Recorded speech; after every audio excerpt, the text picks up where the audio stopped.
महाराज, ये झूठ बोल रही है। मैंने अपनी आंखों से देखा था कि इसी पतीले को लेकर अपने घोंसले में आई थी, फिर अपने बच्चे को खाना खिलाया। किसी जंगल में बहुत से पक्षी रहा करते थे। पक्षियों का राजा एक बड़ा और ताकतवर तोता था। उन्हीं पक्षियों में से एक थी टीनू चिड़िया, जो एक पेड़ पर अपने छोटे से घोंसले में रहा करती थी। उसके ठीक सामने मीनू चिड़िया भी अपने बड़े से घोंसले में अपने पति गोल्डी और 2 बच्चों के साथ रहा करती थी। वो दोनों पति पत्नी बहुत तेज थे। अपने परिवार के लिए दूसरों के घोंसले से खाना चुराया करते थे। एक दिन टीनू चिड़िया ने 2 अंडे दिए और खुशी से उनका ध्यान रखने लगी। एक रात जंगल में जोरदार बारिश हुई, जिससे ऐसा अंधेरा फैला कि किसी को कुछ भी नजर नहीं आ रहा था। सुबह जब उजाला हुआ तो घोंसले में रखे अंडे देखकर टीनू की आंखें खुली की खुली रह गईं। उसके घोंसले में एक तीसरा अंडा भी रखा हुआ था, जो दिखने में सोने की तरह चमकदार था। अरे, यह तीसरा अंडा कहाँ से आ गया? दिखने में कितना चमकदार है। चलो कोई बात नहीं, इससे निकलने वाले बच्चे को भी मैं अपने बच्चों की तरह पालूंगी। कुछ दिनों के बाद दोनों अंडे फूट पड़े और उनसे 2 बच्चे बाहर फुद गए। टीनू उनको देखकर बहुत खुश हुई। तभी तीसरा अंडा भी फूटा और उसमें से एक बच्चा बैठा हुआ नजर आया। ये बच्चा लाल रंग का था और बहुत ही खूबसूरत लग रहा था। अरे वाह मेरे बच्चे, तुम तो बहुत ही सुंदर हो। तुम्हारा नाम मैं चुनमुन रखूंगी। मम्मी ऐसा मत कहिए, मेरे यह दोनों भाई भी बहुत खूबसूरत हैं। बेटा तुम भी अंडे से बाहर आओ, अंदर क्यों बैठे हो? नहीं मम्मी, मैं इस अंडे से बाहर नहीं आ सकता। लेकिन क्यों बेटा? टाइम आने पर मैं आपको बता दूंगा। ठीक है, तुम्हारी मर्जी। मैं तुम सबके लिए खाने का इंतजाम करके आती हूँ। कहकर टीनू वहाँ से चली गई।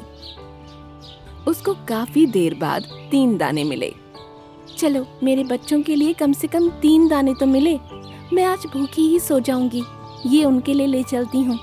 ये सोचकर उसने तीनों दाने अपने पंजों में दबाए और अपने घोंसले में पहुंची। ये लो बच्चों, मैं तुम सबके लिए खाना लेकर आई हूँ। सभी एक एक खा लो। लेकिन मम्मी, आप क्या खाओगी? ये तो 3 ही दाने हैं। मैंने रास्ते में ही खा लिया था, तुम लोग खाओ। ये सुनकर सबसे पहले चुनमुन ने एक दाने पर चोंच मारी और उसको खा गया। तभी वहाँ 2 दाने और आ गए। अब फिर से चुनमुन ने एक दाना और खाया और उस एक दाने की जगह 2 दाने अपने घोंसले में आ गए। अब घोंसले में कुल 5 दाने थे। ये कैसा जादू है? मम्मी, मैं एक जादुई अंडे से निकला हूँ, तो मेरे अंदर भी जादू होगा ना? ये उसी का असर है। मैं जो भी चीज खाता हूँ उसकी जगह 2 और वैसी ही चीजें आ जाती हैं। ये सुनकर सभी खुश हो गए। टीनू ने फिर अपने बाकी बच्चों को भी खाना खिलाया और खुद भी उसने 2 दाने खा लिए। बहुत बहुत शुक्रिया मेरे बच्चे। अब हम में से कोई भी भूखा नहीं रहेगा, सिर्फ और सिर्फ तुम्हारी वजह से। सामने से मीनू और उसके परिवार वाले भी उनको देख रहे थे। मीनू, इस बच्चे को तो हमारे घर में होना चाहिए। मैं आज ही इसके हमारे घर में आने का इंतजाम करता हूँ। कहकर वो मुस्कुराने लगा। रात को वो अकेला तोते महाराज के घर पर गया। उस टाइम तोते महाराज सो रहे थे और उनके कमरे में एक छोटा सा खाने का पतीला रखा था। गोल्डी ने धीरे से उस पतीले को अपने पंजों में दबाया और वहाँ से उड़ चला।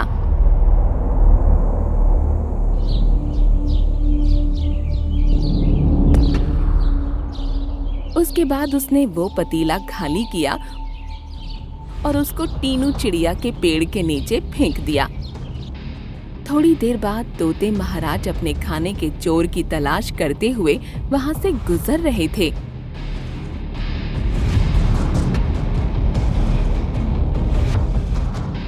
उन्होंने अपना पतीला जमीन पर पड़ा देखा और उसके ठीक ऊपर टीनू चिड़िया का घोंसला था। वो आग बबूला होकर उसके घोंसले पर गए और गरज कर बोले, टीनू चिड़िया, तुम्हारी हिम्मत कैसे हुई मेरे खाने को चुराने की? नहीं महाराज, मैंने आपका कोई खाना नहीं चुराया। तभी सामने से गोल्डी उड़ता हुआ आया और बोला, महाराज, ये झूठ बोल रही है। मैंने अपनी आंखों से देखा था कि इसी पतीले को लेकर अपने घोंसले में आई थी, फिर अपने बच्चे को खाना खिलाया और इसको नीचे फेंक दिया। यह सुनकर सभी चौंक पड़े। तीनों के बच्चों ने भी कहा कि यह झूठ बोल रहा है, लेकिन तोते को उन पर भरोसा नहीं हुआ। तुम अभी के अभी मेरे साथ चलो, तुमको सजा सुनाई जाएगी। तीनों निराश होकर तोते के पीछे उड़ गई, क्योंकि वो राजा था और वो उसका कहना नहीं टाल सकती थी। उसके जाने के बाद गोल्डी चुनमुन से बोला, बेटा चुनमुन, जो तुमको खाना लाकर देती थी वो तो चली गई। क्या तुम अब हमारे घर हमारे साथ रहना पसंद करोगे? सुनकर चुनमुन समझ गया कि ये सब इसी का किया धरा है। ठीक है, मैं कल आपको सोचकर बता दूंगा। अभी आप अपने घर चले जाइए। सुनकर वो अपने घोंसले में वापस चला गया। भैया, मम्मी तो चली गई, क्या आप भी हमें छोड़कर चले जाएंगे? नहीं मेरे भाइयों, मैं तुमको एक प्लान बताता हूँ जिससे हमारी मम्मी भी वापस आ जाएंगी। कहकर उसने उनको अपना आइडिया बताया। दोनों बच्चे अगली रात तोते महाराज के पास गए। उन्होंने चिड़िया को जेल में कैद कर रखा था। तुम लोग यहाँ किस लिए आए हो? महाराज, हम आपको ये बताने के लिए आए थे कि आपके घर से चोरी करने वाली हमारी मम्मी नहीं थी, बल्कि कोई और था, और आज भी वो आपके घर चोरी करने का प्लान कर रहा है। ये तुम क्या कह रहे हो? कौन है वो? महाराज, आप हमारे साथ चलिए, हम उसके मुंह से ही आपको सब कुछ सुनवा देंगे। सुनकर तोते महाराज ने टीनू को जेल से बाहर निकाला और फिर सभी टीनू के घोंसले की तरफ चले गए। हम सब यहीं से छिपकर उसको देखेंगे, वो अभी आने ही वाला है। उसकी बात सुनकर सभी घोंसले के ऊपर वाली डाली पर बैठकर घोंसले में बैठे चुनमुन को देखने लगे। चुनमुन ने गोल्डी को आवाज लगाई और वो झट से वहां आ पहुंचा। बोलो मेरे बच्चे, क्या तुम मेरे साथ मेरे घर में रहने के लिए तैयार हो? पहले एक बात बताइए, अगर मेरा मन करे कि आप मेरे लिए तोते महाराज के घर से खाना लेकर आओ तो क्या आप ला पाओगे? हाँ बेटा, क्यों नहीं। लेकिन मैं कैसे यकीन करूं कि आप सच बोल रहे हो? अरे बेटा, सच बताऊं तो तोते महाराज के घर में मैंने ही खाना चुराया था और इल्जाम तीनों पर लगवा दिया, केवल इसलिए कि तुम मेरे साथ मेरे घर में आकर रहो। मैं तुमको इस छोटे से घोंसले में रहते हुए देखता हूँ तो मुझे बहुत दुख होता है। यह बात सुनकर ऊपर बैठे हुए तोते महाराज को गुस्सा आ गया और बाकी सभी पंछी भी नीचे डाली पर आ गए। उनको देखकर गोल्डी डर गया। तोता महाराज, आप यहाँ? हाँ, मैं यहाँ, और मैं सब कुछ सुन चुका हूँ। तुमने ही मेरा खाना चुराया था और इल्जाम टीनू पर लगाया। कहकर उसने टीनू से कहा, टीनू चिड़िया, मुझे माफ कर दो। मैंने उस टाइम तुम पर भरोसा नहीं किया, और बच्चों, तुम लोगों की समझदारी की वजह से ही मैं उस चोर तक पहुंच पाया। शाबाश। सुनकर सभी खुश हो गए। और गोल्डी, तुम मेरे साथ चलो। कुछ दिन कैद में रहोगे तो चोरी की आदत छूट जाएगी। तोते महाराज उसको अपने साथ लेकर चले गए और उसको जेल के अंदर बंद कर दिया।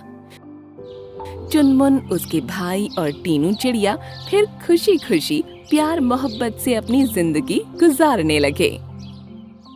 এখন আমার মা নেই, এখন আমি কাকে মা বলে ডাকবো? মা নেই তো আমি বেঁচে থাকবো কি করে? সোনা, এরকম বলে না মা, সব ঠিক হয়ে যাবে।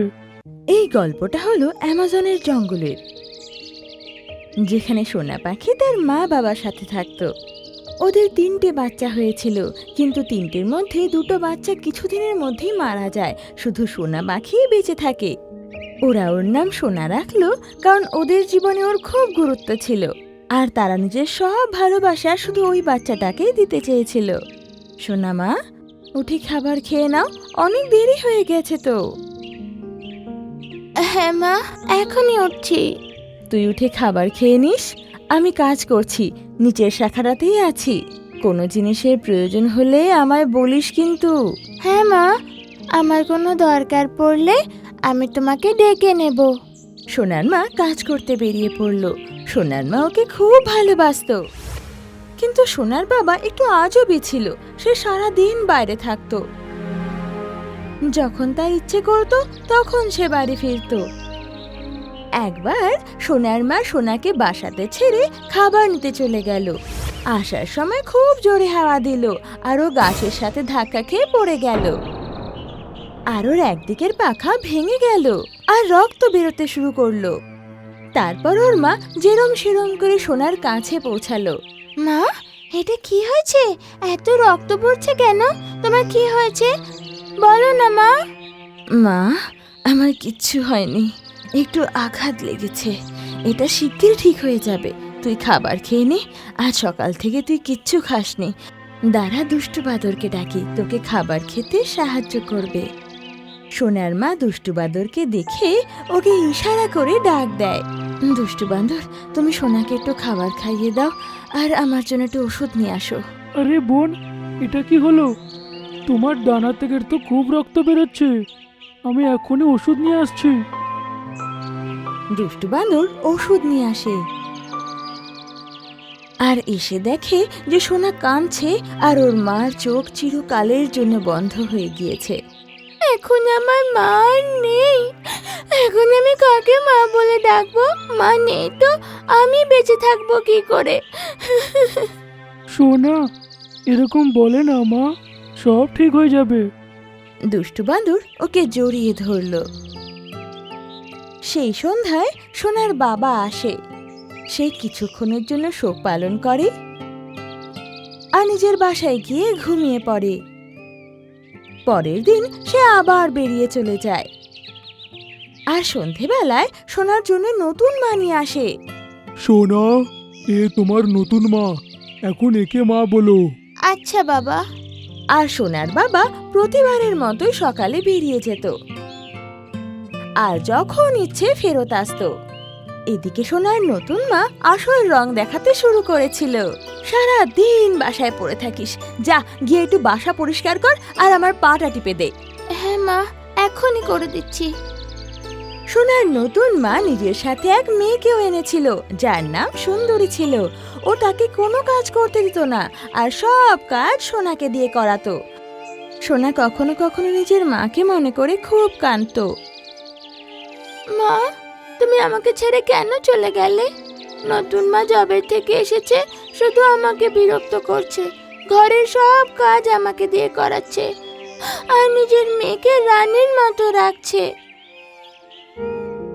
একদিন সুন্দরী বাইরে কোথাও উড়তে যায় আর ওখানে ওকে 3-4টে পায়রা ঘিরে ফেলে আর ওকে হয়রান করা শুরু করে। ওই রাস্তা দিয়েই সোনা নিজের ঘরের জন্য লাঠি আনতে যাচ্ছিল আর ও দেখে ফেলে। আরে সুন্দরী, তুই এখানে কি করছিস? সোনা, আমাকে বাঁচাও, এরা সবাই আমাকে ঘিরে ফেলেছে। সোনা সবাইকে ভয় পাইয়ে ধমক দিয়ে সুন্দরীকে ওখান থেকে নিয়ে আসে। এই সব কথা সুন্দরী এসে নিজের মাকে বলে। মা, আজ সোনা আমার প্রাণ বাঁচিয়েছে, আর যদি ও না থাকতো তাহলে ওই পায়রাগুলো আমাকে মেরে ফেলতো। নতুন মা এই কথা শুনে খুব লজ্জিত হয় যে এত অত্যাচার করা সত্ত্বেও ওই মেয়ে ওকে বাঁচিয়েছে। সোনা, আমাকে ক্ষমা করে দে, আমি এরপর থেকে তোকে এরকম কাজ কখনো করাবো না আর তোর সাথে সাথে সুন্দরীও তোর কাজে সাহায্য করবে। আমি আমার ব্যবহারে খুব লজ্জিত। না মা, তুমি পুরনো কথা ভুলে যাও। আর আমার মা আমাকে খুব ভালো শিক্ষা দিয়েছে, আমি তোমার সাথে কোনোদিন খারাপ করতাম না। এই কথা শুনে নতুন মা খুব খুশি হয় আর সোনাকে আদর করতে থাকে আর সোনার সাথে সাথে সুন্দরীও বাড়ির কাজে সাহায্য করতে থাকে আর সৎ মাও সোনাকে নিজের বাচ্চা বলে স্বীকৃতি দেয়।